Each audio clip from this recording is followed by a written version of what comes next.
亲爱的朋友们，欢迎来到微光夜读。你真的打算去吗？张薇的声音从电话那头传来，带着一丝不确定。窗外的雨刚停，空气中弥漫着湿润的气息。林月站在窗前，手指轻轻敲击着窗台，眼神落在远处模糊的灯光上。为什么不去？他的声音平静得出奇。我倒要看看他李明是怎么解释的。你不会做什么过分的事吧？张薇迟疑着问。林月轻笑一声，放心，我只是去参加个婚礼而已。他挂断电话，望着镜中的自己，嘴角勾起一抹难以察觉的弧度。接下来开始我们本期故事，记得点击订阅并开启小铃铛。雨水顺着玻璃窗缓缓流下，模糊了窗外的世界。林月的目光落在手机屏幕上，班级群里的消息刷得飞快，都是关于李明婚礼的事。群里的气氛热闹非凡，同学们纷纷发着祝福，有说要送什么礼物的，有讨论穿什么衣服的，还有人在询问酒店位置。一条条消息在屏幕上跳动，像是一把把小刀扎在林月心上。他放下手机，走到衣柜前，衣柜门被拉开，里面挂着各式各样的衣服，却没有一件看起来适合参加婚礼。林月伸手摸索着，最终选中了一条暗红色的连衣裙，这是她很少穿的颜色，看起来有些刺眼，像是凝固的血液。她把裙子放在床上，又走回到桌前，手指在手机屏幕上滑动，翻看着班级群里的聊天记录。李明，你把地址发一下呗，我还没收到请柬呢。一个同学在群里问道。抱歉，最近太忙了，有些请柬还没发出去。地址是金海大酒店，5月15日中午12点。李明回复道，还附上了一个地址链接。林月盯着这条消息，嘴角露出一丝冷笑。他翻出自己的邮箱，检查了一遍，确实没有收到任何与婚礼有关的邮件。他又打开微信，私聊列表里也没有李明的任何消息。他似乎刻意地忽略了他，就像是在这场婚礼中，他这个曾经的好同学根本不存在。林月关上手机，靠在椅背上。窗外的雨又下了起来，雨滴打在窗户上，发出清脆的声响。他闭上眼睛，回忆起大学时的点点滴滴。那时候的李明总是笑嘻嘻地凑到他身边，问这问那。每次考试前，他都会来找林月请教问题，林月也总是耐心地解答。月，这道题你教教我呗，我怎么都想不明白。李明的声音仿佛还在耳边回响。你看，这里要用这个公式，然后把这个数代入进去。林月记得自己是如何一遍又一遍的解释，直到李明明白为止。还有那次，李明因为家里突然出了变故，经济上十分拮据，是林月主动联系了自己在培训机构工作的表姐，给李明安排了一份兼职工作。李明拿到第1个月工资的那天，还特意请林月吃了顿饭，说等以后有出息了一定要好好感谢他。这算什么？同学之间互相帮助是应该的。林月记得自己当时是这么回答的。然而毕业后的李明似乎忘记了这一切。起初他们还会偶尔在朋友圈互动，但渐渐的，李明的回复越来越少，最后干脆消失了。林月也没太在意，毕竟每个人都有自己的生活，疏远是很正常的事情。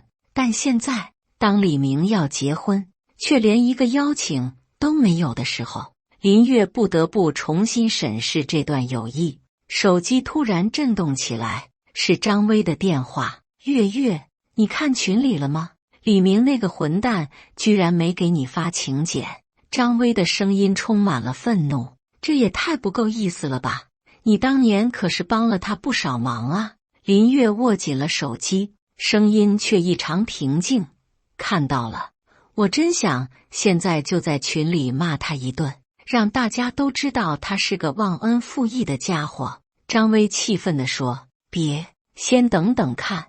林月制止了张薇的冲动，也许他只是忘了呢。忘了？他能忘了你林月？班里的第一学霸，帮了他那么多忙的人，算了吧。张薇明显不信，我看他就是故意的。不过没关系，婚礼那天我们一起去，看他怎么解释。林月没有立即回答，他站起身，走到窗前，看着窗外被雨水打湿的城市。这座城市在雨中显得格外模糊，就像是他和李明之间的那段友谊，曾经清晰可见，如今却变得模糊不清。我们一起去，林月最终说道，声音中带着一丝决绝。挂断电话后，林月打开衣柜，再次审视那条暗红色的连衣裙。这条裙子她买来很久了，但一直没有合适的场合穿。现在她终于找到了一个完美的场合。李明，你会记住这个婚礼的。林月轻声说道，声音淹没在雨声中。5月15日很快就到了。这一天，阳光明媚，没有一丝云彩，仿佛上天也在祝福这对新人。林月站在公交站台，看着手机上的地址，确认了一下路线。张薇早已在金海大酒店等他，发来消息说已经看到了李明和他的新娘，两人正忙着招待宾客。林月没有立即回复张薇的消息，她低头看了看自己的穿着，那条暗红色的连衣裙在阳光下显得格外刺眼。她的头发简单的扎成一个马尾，没有任何装饰，脸上也只涂了一层淡妆，看起来十分素净，但又带着一种冷峻的美。公交车缓缓驶来，林月上了车，找了个靠窗的位置坐下。车窗外的景色飞速后退，他的思绪却回到了大学时代。那时候的李明还是个有些腼腆的男孩，总是穿着洗得发白的 T 恤，背着一个破旧的书包，笑起来时眼睛会眯成一条缝。月月，这次考试多亏了你，不然我肯定挂科了。李明的声音在耳边回响，下次自己多用功，别总是依赖别人。林月记得自己是这么回答的。李明当时笑着挠了挠头，说：知道了，知道了。不过有你这个学霸同学真好，有什么不懂的随时可以请教。这样的对话在大学4年里不知重复了多少次。林月一直以为这种互相帮助的友谊会持续下去，即使毕业后各奔东西，但基本的尊重和感激应该是不会变的。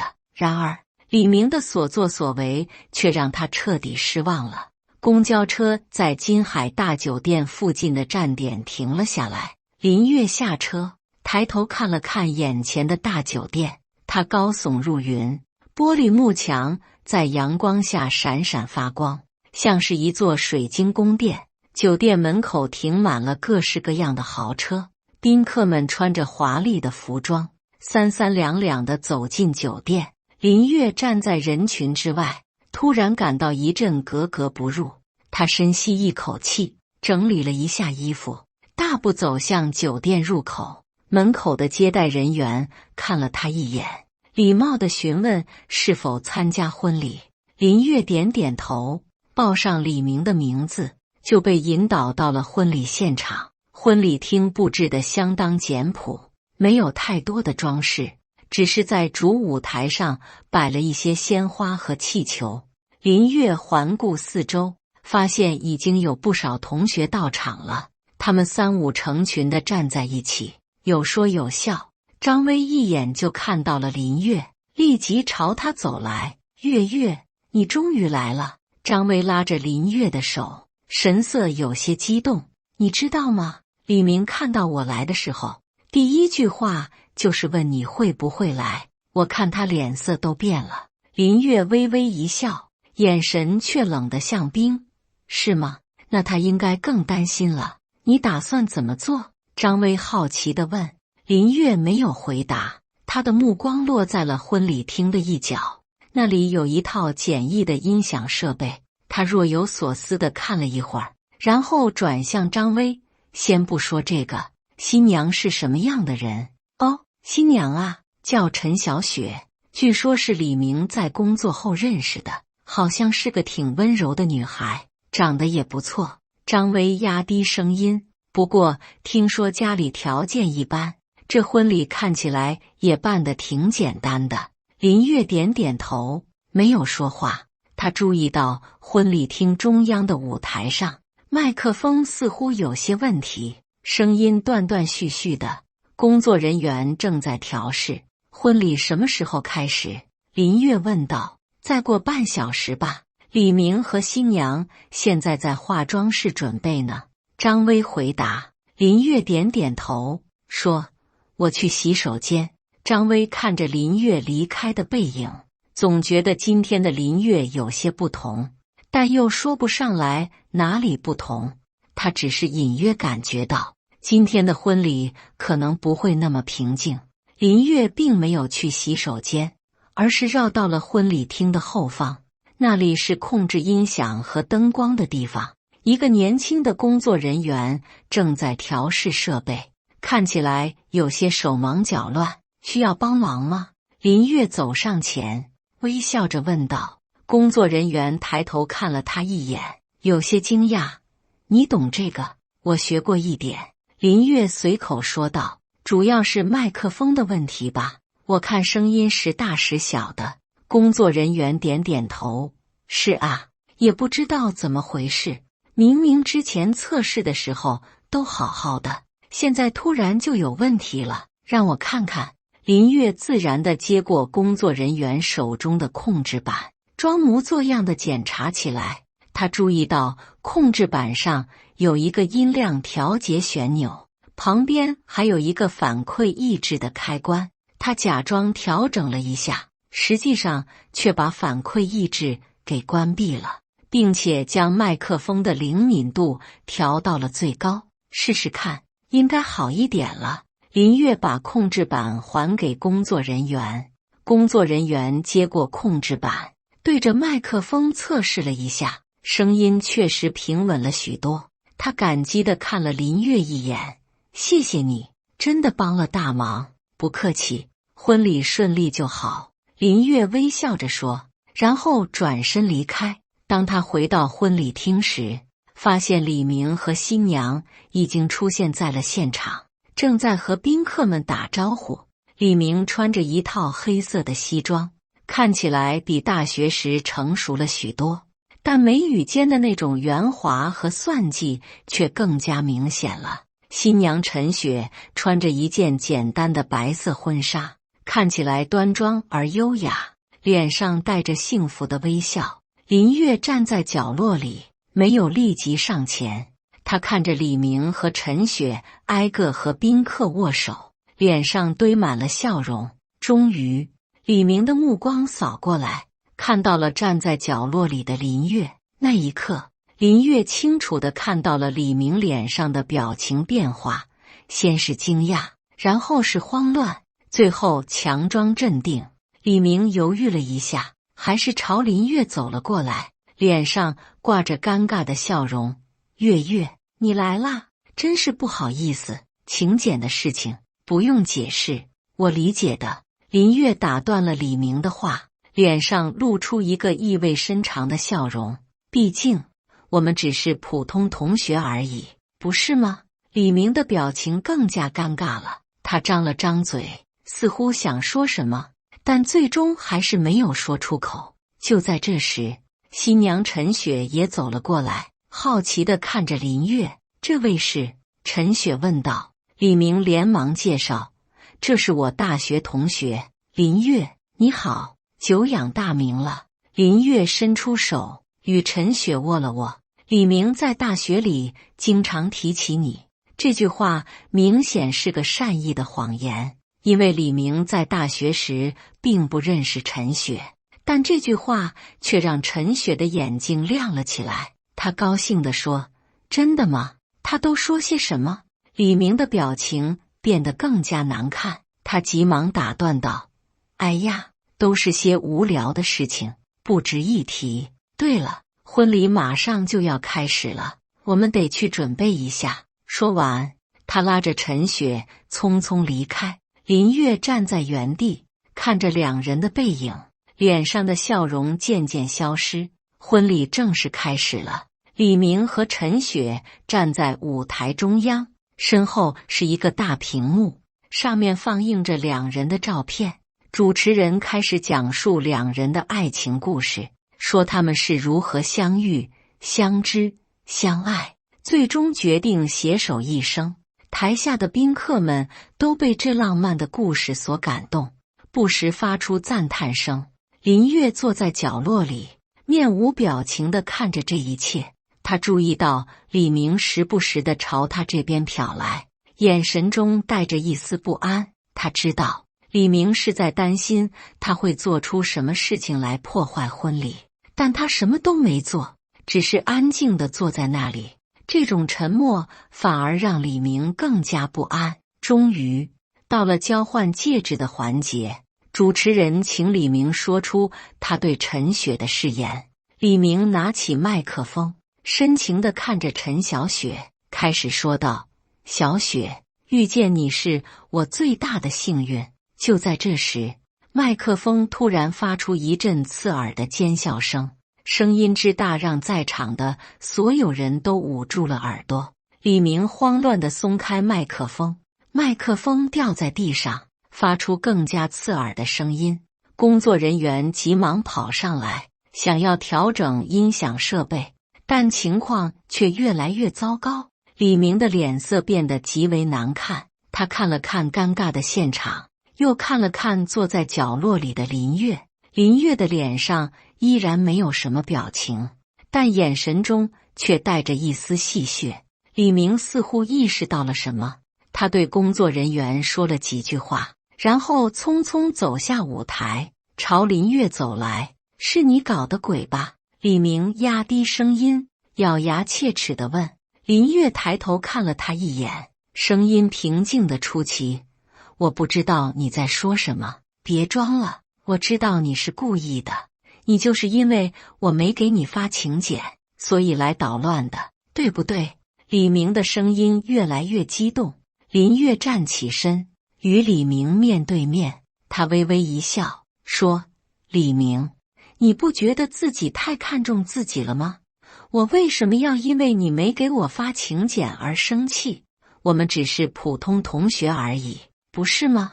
李明被林月的态度激怒了，他提高了声音：“那你为什么要来？为什么要破坏我的婚礼？”林月的笑容消失了，他的眼神变得冰冷：“我来是为了提醒你，不要忘记过去。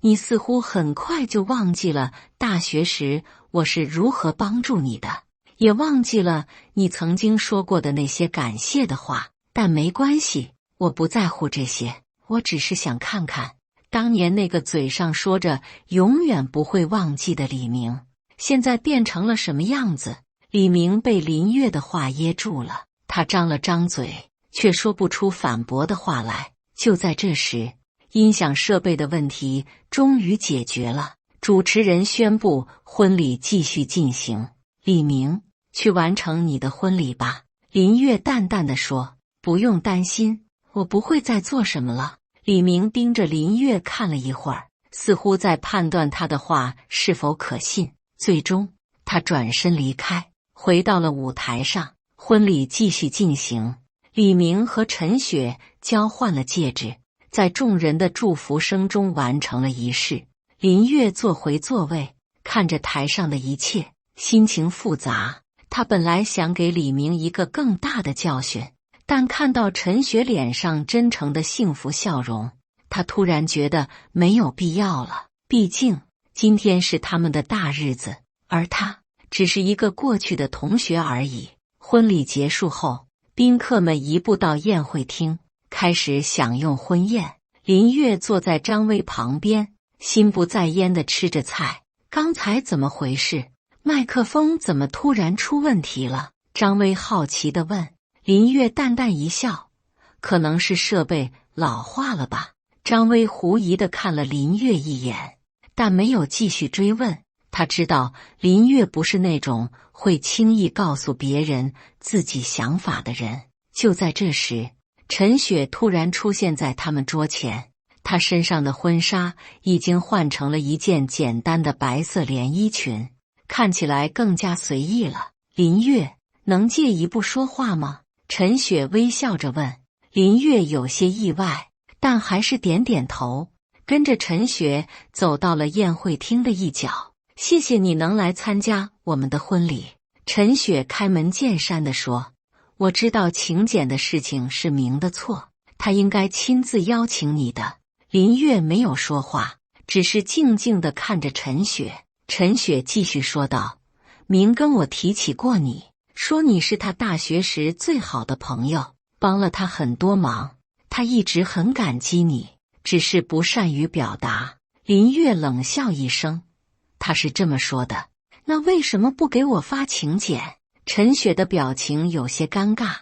这个，我想可能是因为他觉得我们已经不是那种关系了，对吗？林月接过话头，或者说他已经不需要我的帮助了，所以也就不需要维持这种关系了。陈雪没有立即回答，她看着林月的眼睛，似乎在思考该如何回应。最终她叹了口气，说，我不知道明心里是怎么想的，但我能感觉到他对你是有愧疚的。他提起你的时候，总是有一种说不出的复杂情绪。林月微微一笑，愧疚，那他应该的。不过你不用担心，我不会再做什么了。今天是你们的大日子，我不会破坏它的。陈雪感激地看了林月一眼，谢谢你的理解。对了，我还想说，你今天真的很美。林月愣了一下，然后笑了笑，谢谢，新娘子，祝你们幸福。说完，她转身离开，回到了自己的座位上。张薇好奇地看着她，问道，新娘找你干什么？林月摇摇头，没什么，就是聊聊天而已。张薇显然不相信，但她知道林月不想多说，也就没有继续追问。宴会持续了大约2个小时，宾客们陆陆续续的离开。林月和张薇也准备离开时，李明突然出现在他们面前。月月，等一下！李明叫住了林月，我有话要跟你说。张薇看了看林月，又看了看李明，识趣地说，我先出去等你。等张薇离开后，李明深吸一口气，说，月月，对不起，请柬的事情确实是我的错，我不知道该怎么面对你。林月平静地看着李明，等他继续说下去。大学毕业后，我一直过得不太顺利，找工作碰壁，创业也失败了几次。看到你在朋友圈发的那些成功的消息，我就越来越不敢联系你了。我觉得自己太失败了，不配做你的朋友。李明的声音带着一丝哽咽。直到去年遇到了小雪，我的生活才有了转机。我想重新开始，所以我就把过去的一切都想忘掉，包括那些我不想面对的失败和羞愧。林月没有说话，她注视着李明的眼睛，想从中看出他是否真诚。但是当我看到你今天出现在婚礼上时，我才意识到我错了。李明继续说道，我不应该因为自己的自卑和懦弱而疏远你。你是我大学时最好的朋友，帮了我那么多，我却连一张请柬都不敢亲自给你发，实在是太过分了。林月终于开口了，李明，我不在乎你是否成功，也不在乎你是否能够回报我什么，我在乎的是尊重和真诚。如果你觉得我们已经不是朋友了，那直接说出来就好，我不会怪你。但你选择了最糟糕的方式，装作我不存在。李明低下头，声音更加低沉。我知道，我真的知道错了。月月，你能原谅我吗？林月看着眼前这个曾经的同学，心中的怒气渐渐消散。他知道李明的做法确实让他伤心，但也许正如李明所说，他只是不知道如何面对自己的失败和羞愧。李明，我已经不生气了。林月最终说道，今天是你的大日子，我希望你能幸福。李明抬起头，眼中带着感激和惊讶。真的，你不恨我吗？林月摇摇头，恨你干什么？那太累了。况且，你的新娘子看起来是个好人，希望她能让你变得更好。李明的眼睛湿润了。谢谢你，月月，你一直都是最好的。林月没有回应这句恭维，她只是微微一笑，说：我该走了，张薇还在外面等我呢。李明点点头，没有挽留。他看着林月离开的背影，心中五味杂陈。林月走出宴会厅，看到张薇正在门口等他。张薇好奇地问：他跟你说什么了？林月摇摇头，没什么特别的，就是解释了一下为什么不给我发请柬。哼，什么理由都是借口。张薇愤愤不平地说：你别告诉我你就这么原谅他了。林月笑了笑，生活还要继续，何必为了这种事情生气呢？张薇看着林月，总觉得他今天有些不同，但又说不上来哪里不同。他只是感觉到林月似乎比以前更加成熟了，也更加豁达了。两人走出酒店，阳光依旧明媚。林月抬头看了看蓝天，深深地吸了一口气。他突然觉得今天的空气格外清新，就像是洗去了所有的尘埃和烦恼。对了，你怎么回去？要不要我送你？张薇问道。林月摇摇头，不用了，我想走走。张薇知道林月喜欢独处，也就没有强求。他与林月道别后，坐上了自己的车离开了。林月站在原地，看着张薇的车远去，然后他慢慢地走向公交站，步伐轻盈，像是卸下了某种重担。公交车来了，林月上车，找了个靠窗的位置坐下。车窗外的景色缓缓后退，阳光透过窗户洒在他的身上，给他镀上了一层金色的光晕。他想起了李明最后的道歉，想起了陈雪真诚的微笑，想起了婚礼上的种种细节。他不知道李明以后会不会变得更好，也不知道他和陈雪的婚姻是否会幸福，但这些都不重要了。重要的是，他已经放下了心中的那份怨气和不满。公交车在一个路口停了下来，一对老夫妇上了车，相互搀扶着，脸上带着岁月的痕迹，却依然充满了温情。林月看着他们，不禁想到，也许多年后的李明和陈雪也会变成这样。这个想法让他心中泛起一丝温暖。他知道，生活中的每一个选择，每一段关系，都会在时间的长河中找到自己的位置。有些人会一直在你身边，有些人则会渐行渐远，但都是生命中不可或缺的一部分。公交车继续前行，林月靠在窗边，闭上眼睛，让阳光温暖着自己的脸颊。他知道，明天的太阳依然会升起，生活依然会继续，而他已经准备好迎接新的一天、新的挑战和新的可能性。就在这时，他的手机震动了一下。林月拿出手机，看到是一条新的消息。他点开一看，是李明发来的，上面只有简单的几个字：谢谢你，月月。林月看着这条消息，嘴角露出一丝微笑。他没有立即回复，而是把手机放回口袋，继续看着窗外的风景。也许有些事情不需要言语，有些感情不需要表达，它们就在那里，静静地存在着，成为生命中的一部分。公交车渐渐驶入了林月居住的小区，他按下了下车铃，站起身来。当他走下车的那一刻，他感觉自己像是完成了一场长途旅行，回到了熟悉的地方，但心境却已经不同。他走在小区的小路上，阳光透过树叶的缝隙洒下斑驳的光影。林月深吸一口气，感受着这熟悉而又陌生的感觉。他知道，今天的经历已经成为了他生命中的一个重要节点。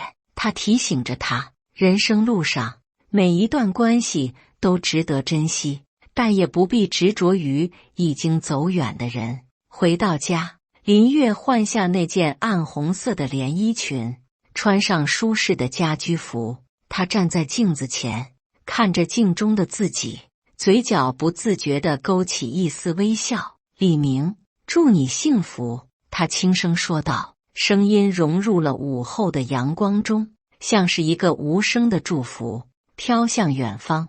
窗外，阳光依旧明媚，生活继续向前，而林月已经准备好迎接新的开始。感谢大家的观看，本期故事精彩吗？欢迎大家在下方评论区吐槽。如果你喜欢这类故事，记得点击订阅微光夜读，并分享给更多的人，这会对我帮助很大。再次感谢大家的观看。